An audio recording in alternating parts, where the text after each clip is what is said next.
book lovers, my name is Mona Lisa and this is my channel Mona Lisa Reads, where I discuss books and reading.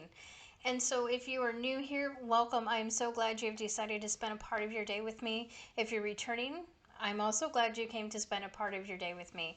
I'm very happy that you've returned. Today I'm doing something I've never done before. Well, all this booktube stuff is something I haven't done before, but I'm doing my very first book tag. I was tagged in it, of course, by my friend Chaz over at Bookish Chaz, and this book tag was originally created by the Bumbling blogger. Put both Chaz and Bumbling blogger down below in the information if you want to go check those out. This is the Count With Me tag, so we're going to go 1 through 10 with different prompts, and without further ado, let us begin.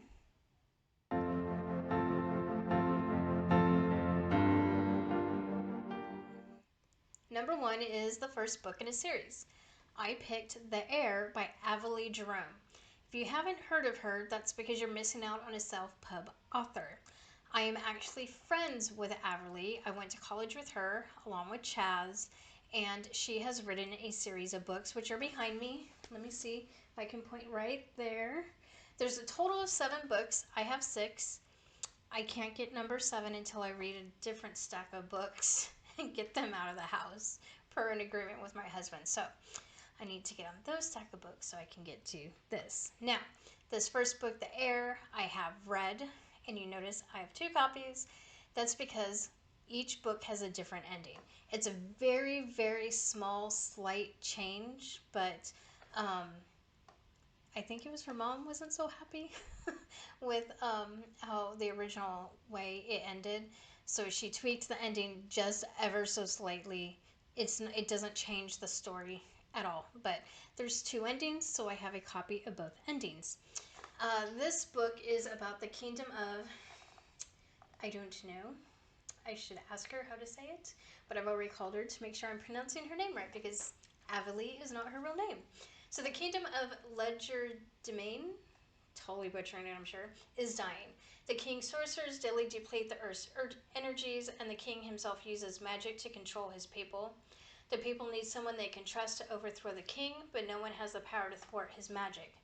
Rena is nothing more than the daughter of a tavern maid, but when she defies the king's sorcerers, she must hide.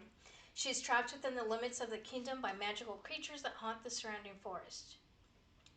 Her only means of escape is the forest itself, from which no one has ever returned. I have read this first book. I want to just sit and binge the whole series, so I'm holding off until I have the 7th book in my hand to reread this first one and move on to the next. I am going to put Avalee's information down below, her Instagram handle, her Facebook, and a link to her book series, and check it out. I really enjoyed it. With the original ending, I was totally surprised. With the new ending, it's just so ever slightly tweaked. It's still absolutely a great ending. Like I said, it doesn't really change anything except for a minuscule thing. So it's basically the same ending, just a slight tweak. And I really want to read the rest of the series, but this is the first book in a series. Number 2 is 2 or more copies of the same book. I mentioned in my book haul part 2 that came out earlier this week that I'm a huge Agatha Christie fan, and I love reading her biography. I love reading books about her. I love even reading or hearing stories about what people think may have happened in the 10 days that she disappeared, and I love reading her books. So it only makes sense as an Agatha Christie fan that I would have more than 1 copy of several of her books, which I do. And I have these of the Halloween Party. I have a very shaky hand, so I'm going to now put up pictures of each of the books so you can see the different covers. This first one here, not my favorite. Don't like the pictures of the people on it. Not my favorite thing, as I mentioned before. I do like the guy digging in the grave, though. That's pretty cool. In the picture of Perot, I think what weirds me out is the chalice thing. Although the guy coming up behind her to stab her is pretty cool. The second cover is just plain out weird with the head and the barrel of apples. The third one, I do have to admit, is my favorite out of my choices here. It's still not my favorite cover ever, but it's the best out of the three for me personally. As far as the book, it's about a party. At Halloween, somebody dies, and Perot is there to figure out who done it, per a Agatha Christie novel. Um, I have no plans at the moment to read this, but hopefully in the next couple of years, since I have a list of other books that I'm already starting to plan out for next year. I am going to be doing some Agatha Christie, but just not Perot books next year. So, but still, Halloween Party, 2 or more copies of the same book. There you go. Okay, so before we go on, I need to address the glare off my glasses. I am so sorry. I have my window open so that I have enough light, yet I need to get glasses with the no glare thing, so I'm really, really sorry. It's going to just be weird. I'm trying to avoid it, but then I'm doing this, and it's awkward. I'm so sorry. Okay, number 3. 3 colors on a cover. Blue, white, black. Yes! Actually, this is my favorite color combo. Blue is my favorite color. Little story. I know I tell stories. Any school that I ever went to where the colors were like green and white and black were horrible school experiences for me. Any school that I had those colors, not a good experience. But if it was blue, white, and black, they were really great experiences for me. So I just now avoid anything where the main colors are white and green and black or yellow. It just, that never seems to be a good thing. But blue, black, and white, I'm there for it all day long. As far as the book, as you can see, it's Star Wars: A New Hope, The Princess, the Scoundrel, and the Farm Boy. Don't know anything about it. I like going into my books blind. I'm assuming it has something to do with Princess Leia, the princess, Han Solo, the scoundrel, and Luke Skywalker, the farm boy. My husband and I both like Star Wars, and we saw this, and it was like a buck 50, $2. It was cheap, and so we got it. So number 3, cover with 3 colors. Number 4 is a book with 4 or more perspectives. Because I'm so new to BookTube, I've really tried to pick books that I haven't shown you before in my previous 4 videos. So I wasn't able to do that on all of them, but I did pretty well. I just had 2 out of my 10 prompts that I had to do this for. So number 4 with the 4 or more perspectives is again Peace and Turmoil by Elliot Brooks. She is self-pubbed and she's also another booktuber. This has 5 or 6 perspectives as far as I remember. I know it definitely 5, but I believe there were 6. And it was a slow beginning, but it's picked up, and I want to get going and finish it. No, I didn't finish it in the month of October. I'll explain in my monthly wrap up. But this has, like I said, about 6 perspectives. I'm enjoying it. It's a good book. If you haven't read it, go check it out. I'll put that information down below. Number 5 is a 5-star read. Again, I'm going to go with the Agatha Christie because for me, this book was just golden.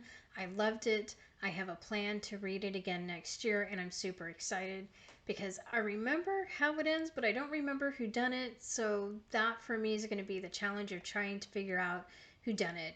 Because last time I read it, oh, here's the book. And Then There Were None by Agatha Christie. Like I said, I remember how it ends, but I don't remember who did it. So that's going to be the challenge for me when I reread this book next year, is to try to figure out who did it. I do have a slight clue that I remember, but honestly, it's not going to help me much in remembering who it was. So this book for me was an absolute 5-star read. It's what got me hooked on Agatha Christie. I loved it. I'm super excited to be rereading this next year. So 5-star read is and then There Were None. And I'm going to show you a different book cover. This one is definitely no longer considered PC by any stretch of the imagination, and I understand why.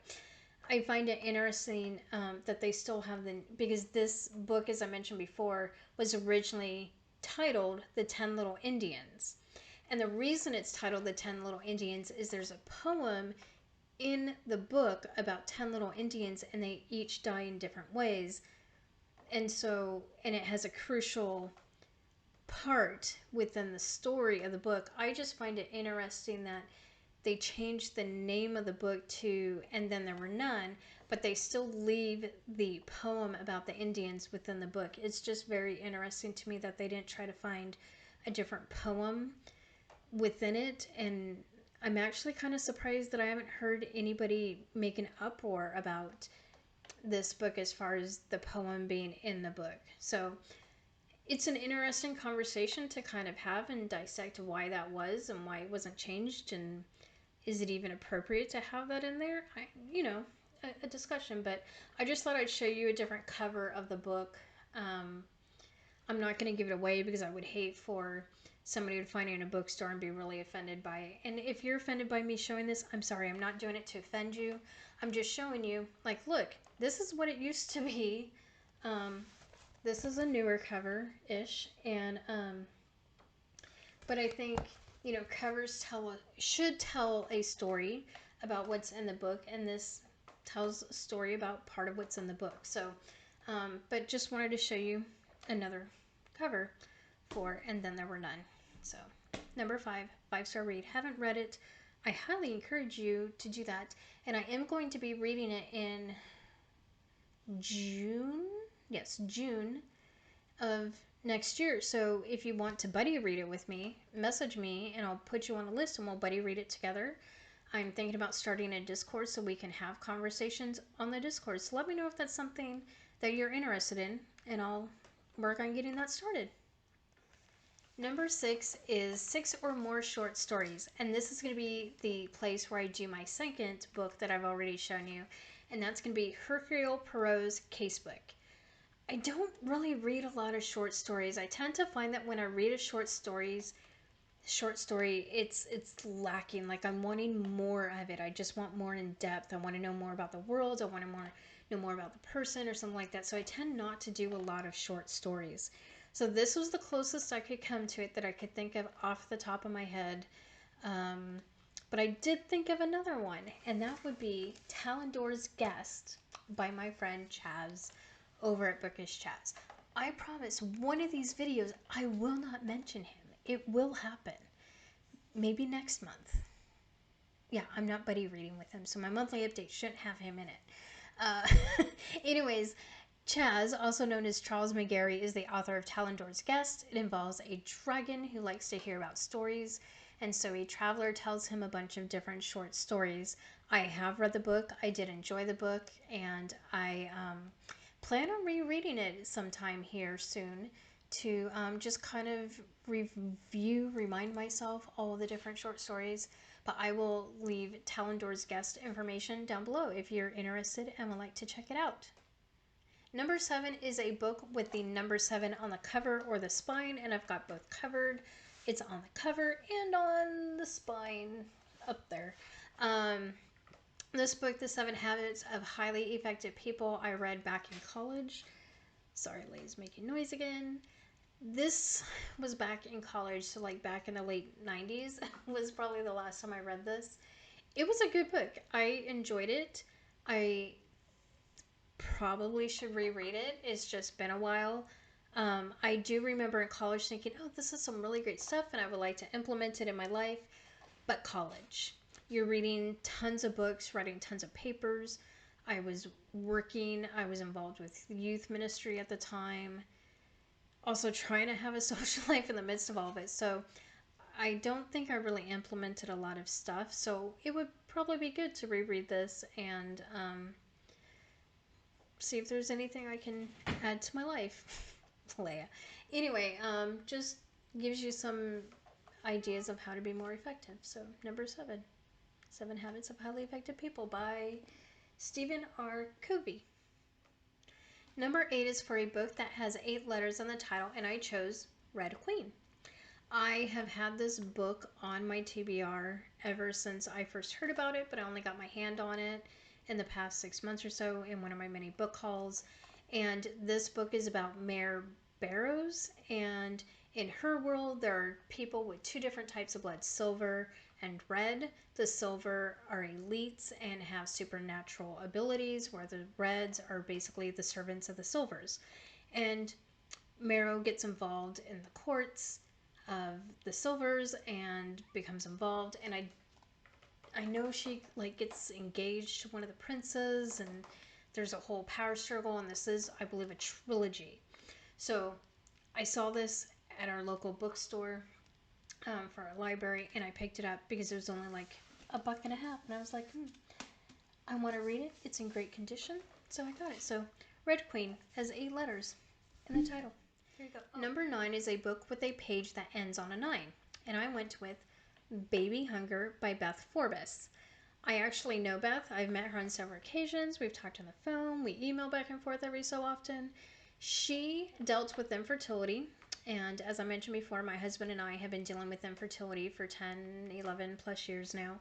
And this is the book she wrote for encouraging people, women specifically, I believe, with infertility. It does come with a biblical point of view. I will say I am a Christian, so at times I will mention books that involve my faith, but I'm not going to cram it down your throat.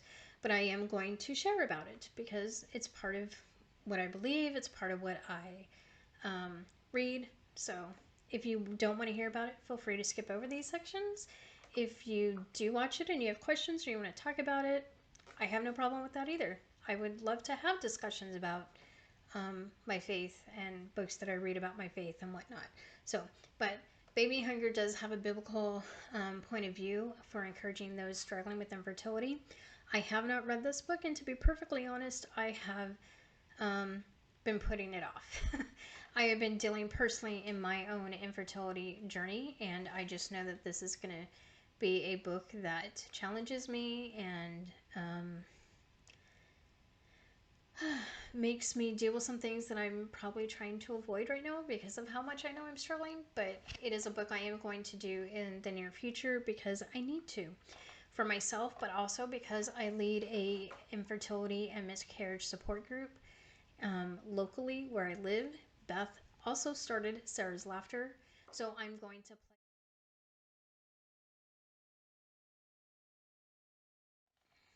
And last but not least, number 10, 10 books in a series. And I went with a series of unfortunate events, Lemony Snicket's. I think there's like 14, 15 books in the series. So it's more than 10, but I couldn't think of another book series that was only like 10 books that I actually have. I know that there are series that do only have 10 books. Hi, Leia. But I don't have my hands on any of them. This was a book that series that I knew that were at least 10 or more. So this is another series I have not started. I don't even have all of the books yet. I'm working on that. But I have watched the movie, and I watched a little bit of the Neil Patrick Harris adaptation. I just didn't finish it. Just life happened. So, but number 10, a series of unfortunate events, 10 books in a series. And that's all I have for you today. You counted with me, 1 to 10. We did it. Thank you so much for joining me. As always, I really do appreciate you spending your time with me. I know you could be doing other things, watching other booktubers, doing the dishes, filing your nails, reading a book. So I appreciate that you took time out of your day to watch my little tiny video. If you liked it, I would appreciate it if you gave it a thumbs up. And if you want to see more content from me, I would be pleased as punch if you subscribed and even hit that notification bell so you can be notified when I put out another video. I am planning to put out my monthly update next week. I think my schedule is going to be every Tuesday from now on. That is my plan and my goal. So just keep an eye out for my videos coming out every Tuesday about 10 a.m. on Eastern Time. Thank you again so much for making this journey so far a really great experience. I'm enjoying it so far, and I can't wait to get more into books and talking about them and all the things. So until then, have a wonderful day and go read a good book.